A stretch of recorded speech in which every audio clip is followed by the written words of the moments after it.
A graça e a paz do Senhor Jesus Cristo sejam com todos, amém? É um prazer estar aqui com os irmãos, para juntos nós estarmos meditando na palavra de Deus. Já tivemos aqui esse momento de louvor, de adoração a Deus. Agora eu peço a atenção de todos para a meditação nas Sagradas Escrituras. Sem delongas, eu convido a todos para abrirem as suas Bíblias em um texto bem conhecido de todos, mas também um texto difícil, de difícil interpretação. Romanos capítulo 7, do versículo 7 ao 25. Um texto um pouquinho longo, eu vou tentar ser objetivo, mas como falei, é um texto complicado, mas eu peço a sua atenção. O texto diz assim: que diremos? A lei é pecado? De modo nenhum. Contudo, eu não conheceria o pecado se não fosse pela lei, porque eu não conheceria a cobiça se a lei não dissesse: não cobiçarás. Mas o pecado, aproveitando-se da ocasião dada pelo mandamento, provocou em mim todo tipo de cobiça, porque onde não há lei, o pecado está morto. Antes eu vivia sem a lei, mas quando veio o mandamento, o pecado reviveu e eu morri. E descobri que o mandamento, que era para a vida, se tornou em morte para mim. Porque o pecado, aproveitando-se da ocasião dada pelo mandamento, enganou-me e por meio dele me matou. De modo que a lei é santa e o mandamento santo, justo e bom. Então, o que era bom tornou-se em morte para mim? De modo nenhum. Mas o pecado, para que se mostrasse como pecado, produziu em mim a morte por meio do que era bom, a fim de que pelo mandamento o pecado se mostrasse extremamente pecaminoso. Porque sabemos que a lei é espiritual, mas eu sou limitado pela carne, vendido como escravo do pecado. Não entendo o que faço, pois não pratico o que quero, e sim o que odeio.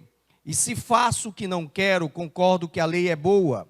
Agora, porém, não sou mais eu quem faz isso, mas o pecado que habita em mim. Porque eu sei que em mim, isto é, na minha carne, não habita bem algum, pois o querer o bem está em mim, mas não realizá-lo. Pois não faço o bem que quero, mas o mal que não quero. Portanto, se faço o que não quero, já não sou eu quem o faz, mas o pecado que habita em mim. Desse modo, descubro esta lei em mim.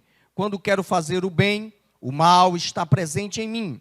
Porque no que diz respeito ao homem interior, tenho prazer na lei de Deus, mas vejo nos membros do meu corpo outra lei guerreando contra a lei da minha mente e me fazendo escravo da lei do pecado que está nos membros do meu corpo. Desgraçado homem que sou, quem me livrará do corpo desta morte? Graças a Deus, por Jesus Cristo nosso Senhor. Desse modo, com a mente eu mesmo sirvo a lei de Deus, mas com a carne a lei do pecado. Eu peço a atenção de todos, nós vamos tentar ser objetivos quanto a esse texto. Mas de antemão quero chamar a atenção, porque nos últimos dias, um movimento de antinomismo tem aparecido dentro de nossas igrejas de forma cabal até. Há poucos dias, um grande pregador nacional chegou a falar que a Bíblia precisava ser atualizada, porque, na verdade, o que era pecado no passado não pode ser mais visto como pecado hoje. Como se por um acaso os princípios morais bíblicos tivessem sido eles ou ultrapassados ou de alguma forma devam ser interpretados de forma diferente. Quando nós olhamos para a realidade dos nossos dias, pela incompreensão do que seja a lei, muitas pessoas têm, na verdade, não compreendido como o cristão deve se comportar diante da lei do Senhor. Num caso, um extremo, os antinomistas, que acham que a lei já não existe, que ela caducou totalmente. E do outro lado, os legalistas, que acham que podem ser salvos pelos méritos, pelas suas próprias obras. Ah, eu faço isso, faço aquilo, sou melhor do que os outros. E isso nós temos visto dentro dos nossos templos de forma corriqueira. Qualquer um de nós, se abrirmos bem os nossos olhos, podemos enxergar que isso tem aparecido de forma notória em nossas igrejas. E mais do que nunca, é necessário que o cristão saiba o que é a lei. Compreenda muito bem como nós devemos nos relacionar com a lei do Senhor. E se a lei ela está ou não vigente. Então, de antemão, eu quero apenas deixar claro para todos. Realmente, a lei do Senhor, que compreende principalmente os mandamentos ali dos 5 livros do Antigo Testamento, a Torá, eles têm partes distintas. A lei vai ter partes cerimoniais, vai ter o Código Civil de uma nação, mas vai ter princípios morais e normativos. Nós cremos, e isso a Assembleia de Deus crê, juntamente com praticamente todas as igrejas evangélicas, que princípios realmente cerimoniais já foram todos ultrapassados, porque Jesus já veio, ele cumpriu todas as coisas, e na verdade, todas aquelas cerimônias, aqueles rituais, aqueles objetos, apontavam para Jesus, tipologizavam Jesus. Jesus, o antítipo, já veio, ele cumpriu todas as coisas, não se necessita mais de lei, nesse sentido, não se necessita mais de templo, não se necessita mais de sacerdote, não se necessita mais de sacrifícios, não se necessitam mais de nenhum objeto do templo, não se necessita mais de objetos que eram de alguma forma levados ao templo, como até mesmo animais que eram levados para serem sacrificados. Tudo isso passou, porque Jesus Cristo é o verdadeiro sacrifício, Jesus Cristo é o verdadeiro templo, Jesus Cristo é o verdadeiro ritual, Jesus Cristo é a verdadeira cerimônia de salvação para a vida eterna. A questão de Código Civil, também ela caducou, porque não somos mais a nação de Israel, nós somos a igreja. Na verdade, a perspectiva centrípeta cai por terra. A igreja de Jesus, na verdade, é a união tanto de gentios quanto de judeus em um só povo que foi comprado pelo sangue do Cordeiro. Somos salvos pela graça por meio da fé, e dessa maneira não há mais judeu, nem gentil, nem grego, nem celta, nem mesmo mulher, nem homem nesse sentido. Todos nós somos iguais diante da presença de Deus. Porém, os princípios normativos da lei, eles são vigentes, e a graça, que nossa perspectiva assembleiana define como dispensação da graça, ele abraça esses princípios, na verdade, como princípios de padrão, porque a lei do Senhor, ela é um reflexo da justiça e da santidade de Deus. Logo, como a justiça de Deus, ela é eterna, a lei do Senhor também ela é eterna. Os princípios mandamentais da lei permanecem, eles ainda são vigentes. O mundo está sendo condenado pela lei do Senhor. As pessoas pecam porque quebram a lei do Senhor. As pessoas estão indo para o inferno porque quebram a lei do Senhor. Aquele que está fora dos parâmetros e da vontade de Deus está contra a lei do Senhor, e este é digno de morte. Então, a Bíblia é clara quanto a isso. Paulo, portanto, quando ele vai explicar Romanos, e é um dos livros mais profundos da Bíblia, ele começa, portanto, mostrando todo o plano de salvação. Desde a queda, ele começa falando da ira de Deus sobre o homem que caiu, e ele mostra todos os tipos de povos, desde gentios a judeus, e ele mostra a justificação que nos foi dada. Eu e você recebemos a salvação sem merecermos, mas pela ação graciosa de Deus. Na cruz, nós fomos salvos. apenas cremos. Essa salvação nos traz a justificação, a mudança da nossa posição. Antes nós éramos inimigos de Deus, agora nós somos filhos de Deus. Antes nós estávamos distantes de Deus e agora fomos trazidos para perto dele. Você vai ver isso no capítulo 5, a exposição também de Paulo mostrando os resultados da justificação em nossa vida.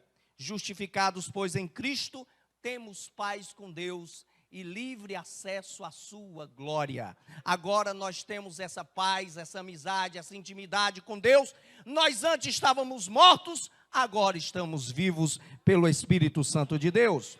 No capítulo 6, Paulo vai mostrar, agora estou justificado, vou viver pecando? De modo nenhum. Por quê? Porque além da justificação aconteceu na nossa vida a regeneração. Nós nascemos de novo. O nosso velho homem morreu. E aí Paulo usa o exemplo inclusive do batismo. Nosso velho homem foi enterrado, agora nós somos novas pessoas. Nosso velho eu, ele totalmente ficou para trás. Agora nós somos novas pessoas.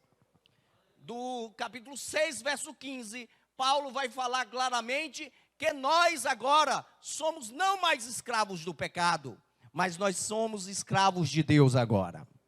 Por quê? Porque antes nós estávamos como prisioneiros do pecado, mas agora que fomos salvos, nós agora somos livres do pecado, mas estamos agora ligados a Jesus, não conseguimos mais nos separar dele, porque nós dizemos e gritamos como Paulo lá no capítulo 8, quem nos separará do amor de Cristo? Será a tribulação, a angústia, a fome, a perseguição, a nudez, o perigo, a espada? De maneira nenhuma, nada disso pode nos separar.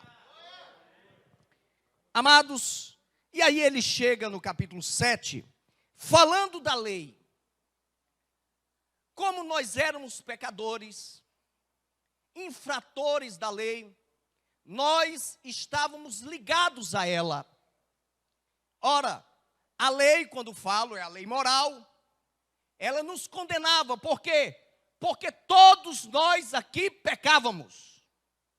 Porque todos nós estávamos ligados a ela. Ora, dessa maneira, esse casamento, Paulo usa a figura do casamento, dando o ideal do casamento, que é até que a morte separe. Ele nos coloca como a esposa da lei. A lei é o marido perfeito. Nós éramos a esposa imperfeita. Nós estávamos perdidos. Por quê? Porque a lei, ela nos condenava. Ela nos acusava. E nós estávamos ligados a ela. Para estarmos livres desse marido, só se o marido morresse. Só tem um problema, a lei é eterna. A lei não morre. Como poderíamos ser livres? Só se nós também morrêssemos. Mas se morremos, não temos liberdade. E aí Paulo ele traz a ilustração perfeita. Nós sim morremos, mas em Cristo Jesus. Quando Jesus morre na cruz, a vicariedade ali aparece. Nós morremos em Cristo. E quando Ele ressuscitou, nós agora nos unimos no novo enlace matrimonial. Agora com Jesus, como Ele não morre mais, nós estamos unidos para sempre em Jesus. É o nosso casamento. Aí ele entra nesse texto, como eu disse, que ele é difícil. E eu quero correr agora. Paulo, então, chega à pergunta, e ele trabalha com perguntas retóricas mesmo. Que diremos, então? A lei é pecado? A lei é coisa ruim? Porque, afinal de contas, nós estamos apresentando a lei como se ela fosse algo mau. Aí Paulo vai dizer, de modo nenhum. A lei não é má. O problema é como nós olhamos para a lei. Em primeiro lugar, irmãos, nunca a lei salvou. Ninguém no Antigo Testamento foi salvo pela lei. Nunca foi função da lei salvar.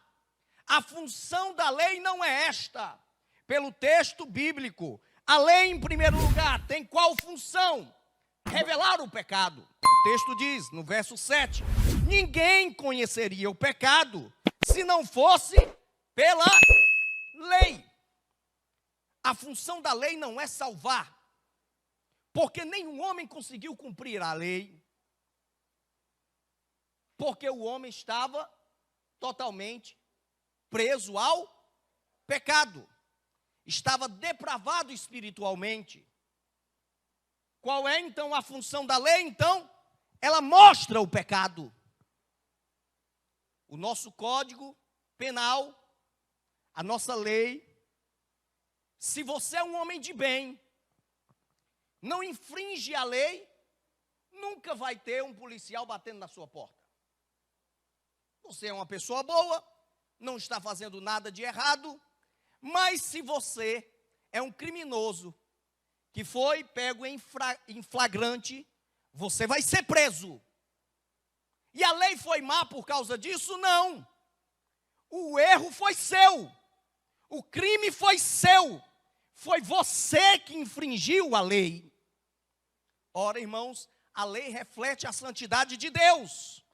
Quando nós pecamos, nós infringimos, nós estamos brincando, vilipendiando a santidade de Deus. O homem, portanto, é digno de juízo e de condenação, porque ele é um pecador. A lei está apontando, você é um pecador. A lei, portanto, ela mostra, ela revela o nosso pecado. Aí mais na frente o texto vai dizer, no verso 8, onde não há lei, não há pecado. Aí você diz, irmão, pastor Júnior, para que então ter essa lei? Não era melhor se não tivesse? Porque se Deus não tem dito lá no jardim, não coma desse fruto, o homem não teria pecado. Então não seria melhor que não houvesse a lei? Irmãos, é impossível não haver a lei.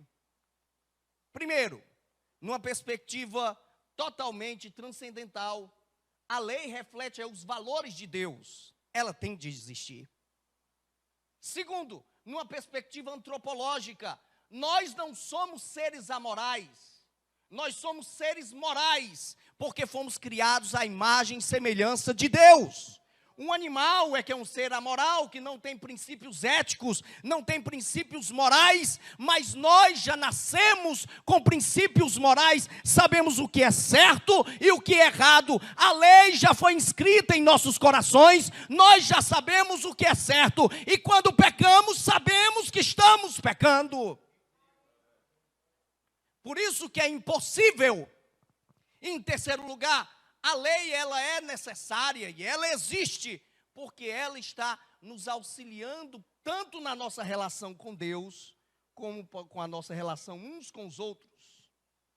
A lei, então, revela o pecado. Enquanto pessoas aí não entendem, eu e você sabemos que pecamos porque a palavra de Deus nos ensina. Eu e você sabemos que pecamos porque a lei do Senhor está inscrita em nosso coração. Eu e você sabemos que erramos, porque não dá para fugir disso. Eu e você sabemos o que é pecado, e pecado há 2, 3 mil anos atrás é o mesmo pecado de hoje, e continuará sendo pecado. Não adianta o pessoal tentar inventar coisas por cima disso. Pecado é pecado, e pecado lança o homem no inferno.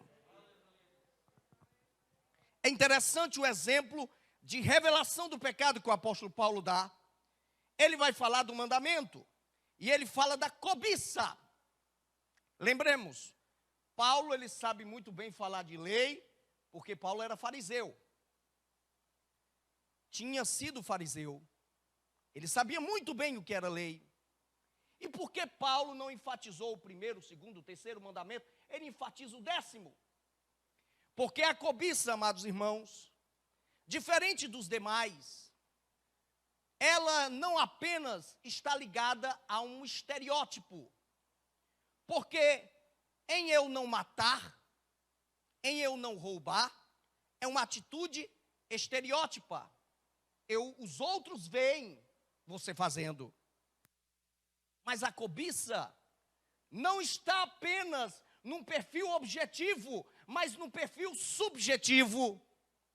Está dentro de você o desejar o do próximo, o cobiçar o do outro. Eu não sei o que passa pela sua cabeça. Você pode estar até fazendo boas ações e sua mente está com intenções ruins, mas Deus conhece todas as coisas. A lei do Senhor vai julgar você por dentro e por fora. Naquele dia, muitos chegarão dizendo: Senhor, em teu nome eu profetizei, Senhor, em teu nome eu fiz prodígios, Senhor, em teu nome eu fiz maravilhas. Ele vai dizer: apartai-vos de mim, malditos, porque eu nunca vos conheci. Não adianta fugirmos de Deus. Deus nos conhece por dentro e por fora. Não adianta fugirmos da lei do Senhor, porque ela nos julga, ela nos revela por dentro e por fora. Segundo, a lei, além dela revelar o pecado, ela desperta o pecado. É interessante, porque pelo mandamento, o texto diz no verso 9, o pecado reviveu. Em que sentido o texto está querendo dizer isso? Então, o pecado é gerado pela lei? Não, irmãos, não é isso. O pecado é gerado pela nossa natureza pecaminosa, mas pela lei que é pura. Tudo que é positivo tem o seu negativo. E como a lei é pura, ela gera em nós a curiosidade de infringi-la. Ora, é interessante, se eu estiver com a roupa suja, é nesse sentido que você vai entender o que eu estou querendo falar. Se eu estiver com uma roupa suja, mas se eu estiver no escuro, vocês não veem. Mas se eu vir para um local que é claro, que tem muita luz, todos vão ver a sujeira das minhas vestes. A lei é essa luz. Ela vai, além de revelar, ela vai despertar, porque ela mostra tanto o desejo meu de dentro e de fora. Isso que é interessante. As pessoas, pela curiosidade, quando elas veem Deus dizendo não, elas às vezes querem ir contra Deus, e isso é o pecado, é a rebeldia. E é interessante, pecado é um quase bem. Nunca o pecado vai vir vestido de demônio. Os desejos nossos pecaminosos, eles vêm de forma sutil. Vou dar um exemplo para vocês. Comer é bom. Comer demais é pecado. É só um erro de alvo. A relação sexual, ela é boa, mas ela fora dos ditames do casamento, ela é pecado. Eu e você temos que ter cuidado, porque às vezes estamos fazendo o que é certo e bom na igreja, mas às vezes estamos fazendo para a nossa glória. Acabamos de pecar. Deus não nos olha só por fora, Ele olha a gente por dentro. A lei não nos julga apenas por fora, ela nos julga também por dentro. É algo sério. Terceiro detalhe, a lei, além de revelar o pecado, despertar o pecado, ela também condena o pecado. É a lei quem condena o pecado. O texto vai falar sobre isso. O texto vai falar tanto no verso 11, no verso 13, sobre essa ação da lei sobre o pecado. No verso 10 fala da morte. Eu não tenho tanto tempo para estarmos lendo verso a verso.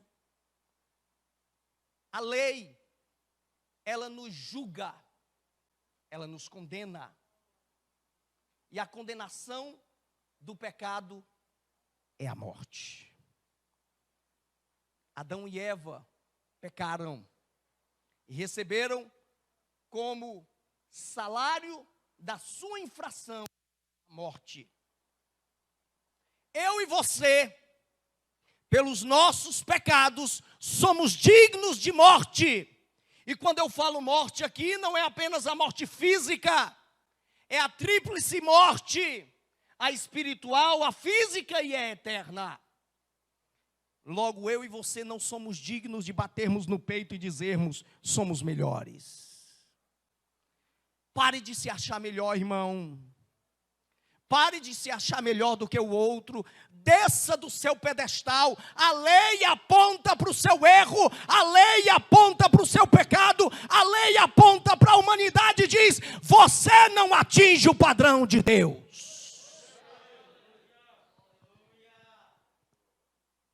Portanto, Paulo, quando mostra isso, na sua segunda parte desse texto, a primeira parte que há uma conjugação verbal no pretérito, a segunda no presente, eu não vou entrar isso aqui, que são detalhes técnicos, isso aqui deixa para o seminário, mas a segunda parte, ele vai mostrar a realidade do pecador. Enquanto que a primeira, ele defende a lei, dizendo que ela é santa, justa, boa. A segunda ele vai mostrar que a fraqueza da lei, em que? Ela não pode salvar o pecador. Ela só pode cumprir o seu papel. E qual é? O de revelar, despertar e condenar. Ela não pode salvar. Do versículo 14 em diante nós vamos ver isso. A impotência do pecador. Olha como é interessante, o pecador apresenta-se aqui, Paulo personificando o pecador. Ele vai deixar claro isso para nós. Ele vai dizer, o pecador é um escravo espiritual do pecado. Ele não consegue ter o seu ego dividido. Ele não consegue fazer o bem, só faz o mal. Sabe o que é certo, mas acaba fraquejando para o mal. Está aprisionado totalmente. E diante da lei que é santa, surge outra lei, a lei do pecado. A lei do Senhor que é santa, mas surge a lei do pecado. A lei do pecado é a lei que são as regras que regem o pecador, que regem os membros do pecador. O pecador, ele não consegue fugir dos desejos da carne. A sua vontade está aprisionada aos desejos da carne. Por mais que ele vença um, ele cai em outro, porque ele está preso aos desejos e ditames da lei do pecado. A lei do pecado o escravizou. Isso por quê? Porque pela lei do Senhor ele foi julgado. Ele não atingiu o panorama, o padrão da lei do Senhor. Por isso que ele está preso à lei do pecado. E eu não vou poder ler todo o texto. O tempo já está se esvaindo. Mas o texto vai mostrar isso. E por fim, lá no versículo 23 a 25, vai mostrar o resultado disso tudo. É que o homem, o pecador, ele, por mais que ele esteja muitas vezes nessa guerra interior, ele tente fazer as coisas de Deus, mas ele sempre vai cair diante do pecado. Ele é fraco, ele é impotente, ele é perdido. E ele grita no verso 24, quem me livrará do corpo desta morte? Paulo, depois de fazer esta pintura, do verso 25 e entrando, o verso 25 como transição do capítulo 8, para o capítulo 8, ele grita bem alto, graças a Deus por nosso Jesus Cristo, nosso Senhor. A minha e a sua salvação não passam pelas nossas obras.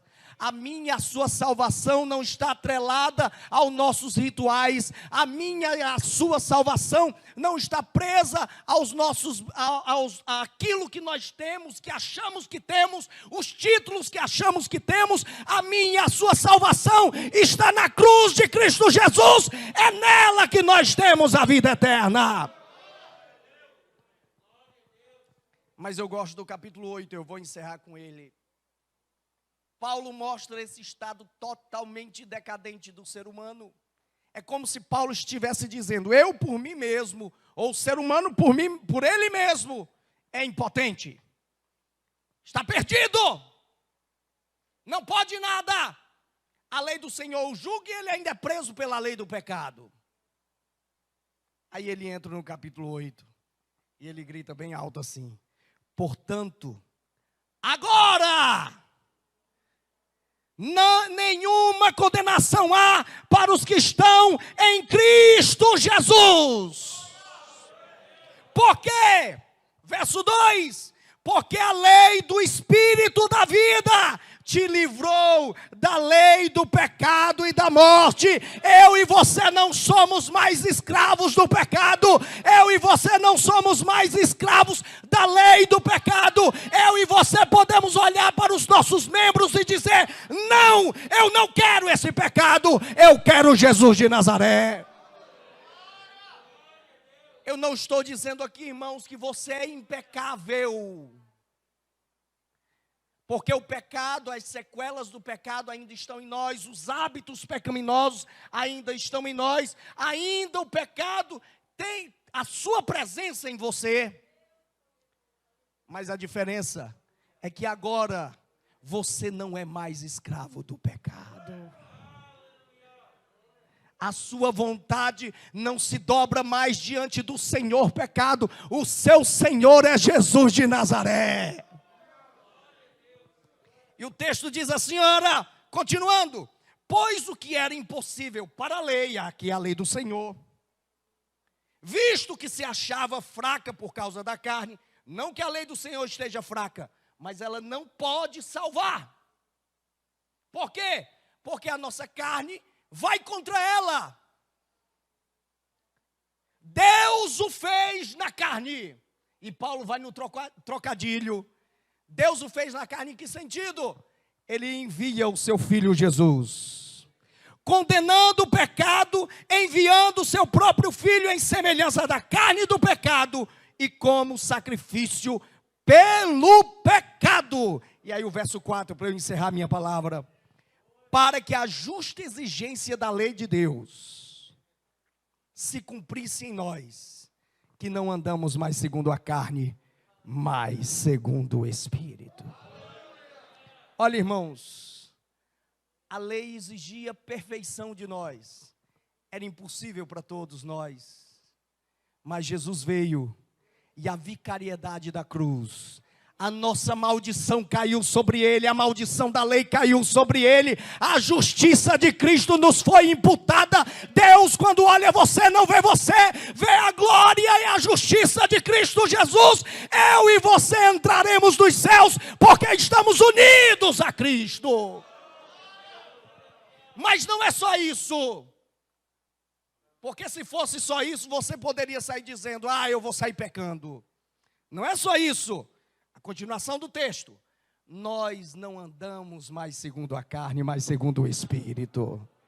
Nós fomos regenerados. Você nasceu de novo. A inclinação do seu coração não é mais para a carne. A inclinação do seu coração é para as coisas de Deus. E está aqui no versículo 5 em diante: os que vivem segundo a carne pensam nas coisas da carne, mas os que vivem segundo o Espírito, nas coisas do Espírito. Pois a mentalidade da carne é morte, mas a mentalidade do Espírito é vida e paz. A mentalidade da carne é inimiga de Deus, pois não está sujeita à lei de Deus, nem pode estar. Os que vivem na carne não podem agradar a Deus. Vós, porém, não estáis sob o domínio da carne, mas do Espírito, se é que o Espírito de Deus habita em vós. Hoje, a lei não nos julga mais. A lei não nos condena mais. Sabe por quê? Porque ela já nos julgou e nos condenou em Jesus de Nazaré. Já morremos em Jesus, mas já ressuscitamos também em Jesus e temos a vida eterna.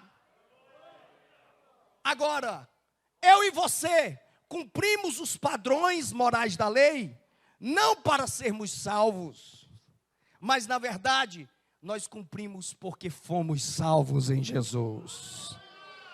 Quem é salvo tem o prazer de não fazer o mal. Quem é salvo tem o prazer de fazer o bem. Quem é salvo busca as coisas de cima. Quem é salvo quer as coisas de Deus. Quem é salvo tem a sua inclinação do seu coração para o Senhor. Quem é salvo quer louvar e engrandecer ao Deus verdadeiro. Se você é salvo, irmão, saiba de uma coisa: a sua vida deve ser para cumprir estes padrões, para que o mundo veja a glória de Deus em tua vida. Que Deus em Cristo vos abençoe.